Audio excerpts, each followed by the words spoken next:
Okay everybody, welcome back to Police 10-8 Talk. I'm Officer Bosco. Today I'm just going to do a brief video showing two different types of Glocks. The main reason why I'm doing this video is to show off the new Glock Gen 4, which is becoming very popular. I can honestly say I love my Glock 23 Gen 4. It's by far one of the best Glock models I've ever owned. There are just some different features on it. Basically just to show you a little bit of a contrast. Officer Joel has offered up his Glock RTF2, which is a version that actually came out just before the Gen 4, so it's in between the Gen 3 and the Gen 4. I know he's going to kill me because that keeps falling off.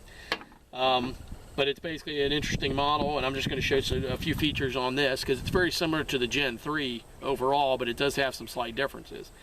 Okay, the main differences between the RTF, which of course stands for rough textured finish, is what the RTF stands for. The two main differences between it and the Gen 3 is basically the grip, the RTF grip. Basically these are little pyramids, okay? It's basically to give you a better gripping surface. You will not lose a grip on an RTF. I mean, this is, it's basically almost skateboard quality, skateboard tape quality when it comes to the grip. Like I said, these are just a different variation of a Gen 3 essentially. The other difference is they also had, instead of just a standard slot cuts in the back of the slide, it actually has these kind of crescent moon looking serrations, which is supposed to make it easier to grip it on. Okay, there is one, I know one of agency that actually adopted these, and that was the Louisiana State Patrol. Specifically adopted the RTF2. This is the RTF2 40 caliber, the Glock 22 version, and I believe Glocks also makes a Glock 17, which Louisiana State Police, I believe, adopted both. And of course in Louisiana, like here in Florida, it's very humid, it's very hot, and you want to make sure you get a good grip on your gun, and that's one thing that's really nice about the RTF. Okay, so like I said, it's almost kind of the in-between model between the Gen 3s and the new Gen 4s that have been out for about 2 or 3 years now. Okay, what I'm going to do is I'm going to break this down real quick because I'm going to show a difference between this, one slight difference between this and the new Glocks. Okay, so I'm going to break it down real quick. You can see that the chamber is clear, but as always, clear. Pull it a couple times to make sure. Okay, then you pull the trigger like on all Glocks. In a safe direction. A safe direction, downward. You have these two pieces here on the side. That's your takedown lever. You got to push this slightly back at the same time you push these down, and it comes right off. Okay, and there of course is a regular polymer frame, and there's the bottom half of the Glock 22.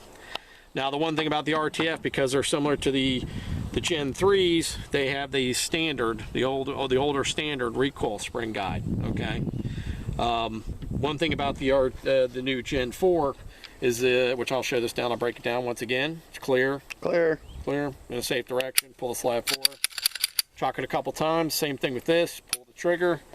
Push this slightly back, push these down, and pull this off. Okay, this is basically the real selling point of the Gen 4s. Okay, which is a real difference between it and the Gen 3s. Not to hold both springs up. This is the new one. Okay, this is the dual recoil spring. Let me get a little zoomy. Okay. Okay. This is the dual recoil spring. This actually was invented for the 27s, the 26s, and the 33s, which were the subcompacts. Because of the fact that, you know, you have those rounds, 9mm not as much, but the 40 and the 357 SIG are very snappy rounds. They're very high power. This was helping to keep the recoil down on it because it's basically a spring inside of a spring, so you're getting two springs instead of this, which is just a standard one. It's just one spring. This you actually have two. Okay.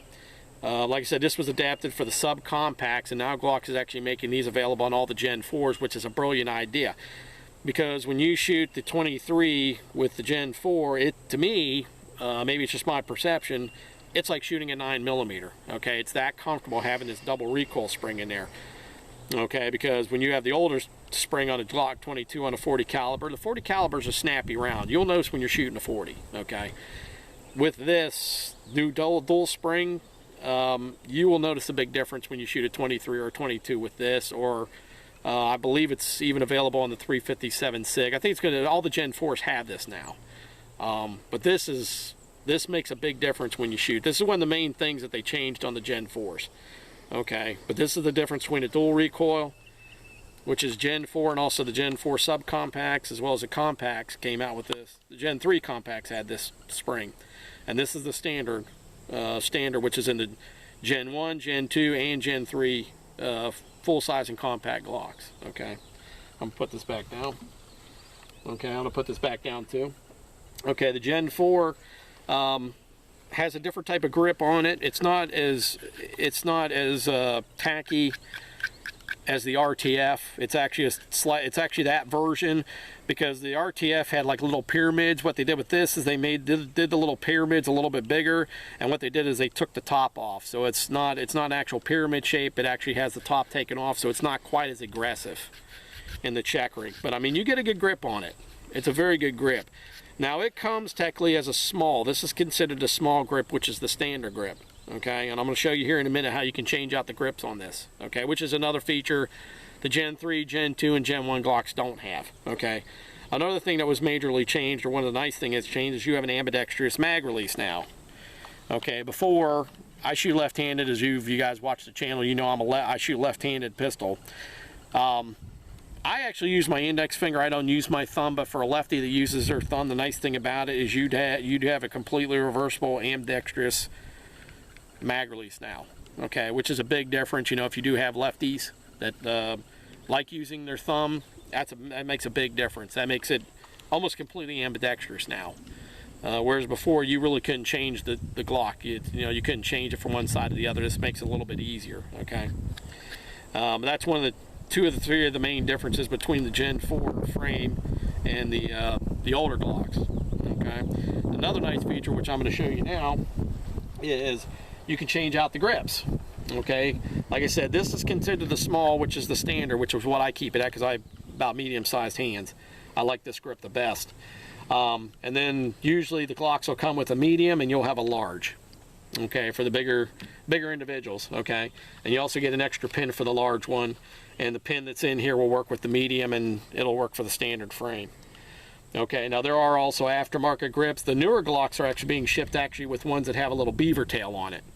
Okay, I bought those. These were an earlier Glock 23 where it didn't have that little beaver grip attachment on it, but you can buy those as well for it instead of the standard grips. Okay, now to change these out, it's very simple. There's not much to it. I was a Glock armor. Glocks are kind of like the Maytag of the gun world, the Volkswagen, if you will. You don't have to repair these very often, but it's very easy to change it out. It comes with this little tool, okay, which is basically a little punch.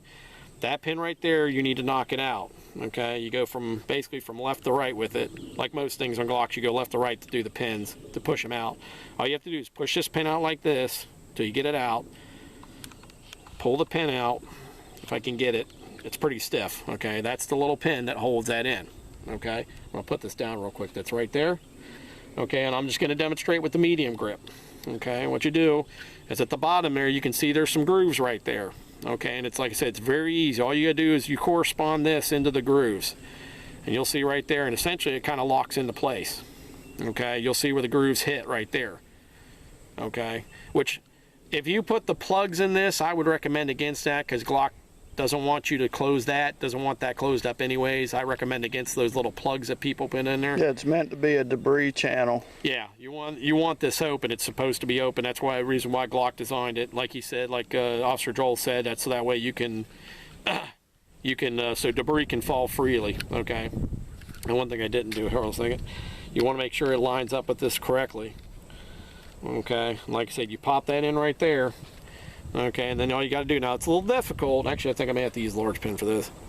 You got to put this pin in, okay, and just basically push it back in till you can see it basically starting to pop out on the other side. Okay, let's see if I can get it here. It's a little tricky. Like I said, it's stiff. I don't put these grips on here. I like the standard ones. I haven't done this yet. Let's see if I can get it. It's going to be a little different. Anyways, it basically just gives you the point, and what it does is it just adds extra girth to the grip. Okay, and that's a medium grip right there. You know, a little bit bigger for my hand. Like I said, I like the small, but that's just personal preference, but it makes it very adaptable.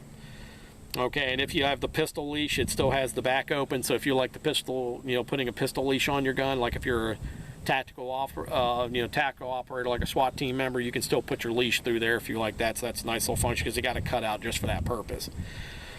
Okay, but what it does, it gives you a lot of gives you a lot of capability. It gives you where you can fit a large different group of hand sizes. So you basically have a one gun that fits all. And like I said, you just push that pin back out like that. Which actually, it's better to do it all the way, I guess, because it's like I said, it's real stiff on mine because I don't use it that often. You take that pin back out, take this back out, and literally it pops off. I don't like slip-on grips. So the grip insert goes over the rear, and you can see where the cutouts are. Okay. That's what these, because a lot of people wonder what these cutouts are. That's where the edge of this grip, the new grip, goes. And you can see it fits in there perfectly. Okay, now you're going to have this little piece kind of raised up a little bit on here, even when you put the grip on, but you won't notice it when you grip it. It's so minuscule you won't notice it. That's the medium. Like I said, there's also a large as well. Which you can see, the large is a lot larger. Okay, like I said, it's the same thing. You just put that little pin back in, and that's what keeps this grip on. Like I said, that adds quite a bit of girth to it, but if you got a large hand, that just makes it nice because it gives you a lot of capability. I like this idea better than the rubber slip-on grips. I don't like the slip-on grips. I'm not a huge fan of them because the only problem is those actually can shift on you. I like having just a plain old polymer grip on. If you want more grip, go get some grip skateboard tape. I believe there's a company called Talon, which makes basically like grips that go over this, but it's like a real rough, like a skateboard tape. Yeah, they're custom fit to fit different models. Yeah, they're really nice. They're called Talon, made by a company called Talon Grips. They're probably the best you can buy, but I don't like the slip-on rubber grips. That's just a personal preference because they can shift on you, and the problem that you run into, especially with the Glocks, if you learn when you're injecting a magazine on the other side, you got to make sure you give yourself a little bit of room because that mag, this is the side you release the mag with, but you notice on the other side this part sticks out, which I don't know if you can get that on camera. Yeah. So when you eject, you got to make sure you give yourself a little bit of room. The problem with that rubber grip is that thing may come up there and start and cover that up, so you may have problems ejecting your magazine. That's why I don't like those grips. Personal preference, take it as such. But essentially that's just a brief explanation of the new Gen 4, which, like I said, the main thing is you get an ambidextrous magazine release, which you did not have before. I like the checkering. It's not as aggressive as the RTF, but it's still very aggressive, and it's a definite improvement over the Gen 3s. When it comes to the grip, I like the grip a lot better. And of course, like I said, you do have the interchangeable back straps on it, which of course means it can accommodate a bunch of different hand styles. And lastly, which I think is the biggest improvement, is the double recoil spring, which, like I said, when you're shooting a 40, especially a 40, it does make a big difference having this. Okay, and that's just a brief explanation of the difference between the basically the RTF2 and also the Gen 4 Glock. Definitely, if you got any questions on this, hopefully I answered a lot of them. If any of you had any questions on this, definitely give us a like or a subscribe, or definitely give us a comment, and maybe we can do a video that goes a little bit further. There's not big differences, but there are differences, and like I said, the Gen 4 Glock 23, this is by far the softest shooting 40 caliber Glock I've ever shot. And the full size one, I've had one of those too, and it's like shooting a 9mm in a 40. Glock did an excellent job, and I'm all Glock anyway, so just personal preference. But anyways, I'm Officer Bosco. Give us a like, subscribe, definitely give us a comment if you got any questions. We'll try to answer best we can. And just remember to be safe and watch your six. Thanks for